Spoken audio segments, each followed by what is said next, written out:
È stato pubblicato sul sito web della Regione Siciliana l'avviso che definisce le procedure per l'ottenimento del contributo a fondo perduto per la rimozione e lo smaltimento dell'amianto presenti in immobili e abitazioni.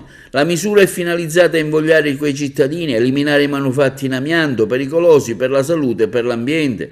La dotazione finanziaria messa a disposizione dall'assessorato regionale all'energia è di 10 milioni di euro. Il contributo sarà concesso in misura dell'80% per i costi effettivamente sostenuti, per un massimo di 5.000 euro. Per gli interventi nei condomini l'importo massimo è di 2.500 euro per abitazione, per un totale di 30.000 euro per tutto l'edificio. E intanto, sempre per la Regione, per il dissesto idrogeologico assume 17 tecnici alla protezione civile, accelerare l'iter di circa 1.000 interventi di contrasto al dissesto idrogeologico in Sicilia.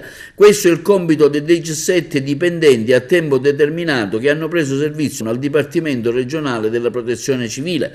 Si tratta di ingegneri idraulici e geotermici, geologi, avvocati, vincitori di concorso che si è svolto tra novembre e dicembre dell'anno scorso.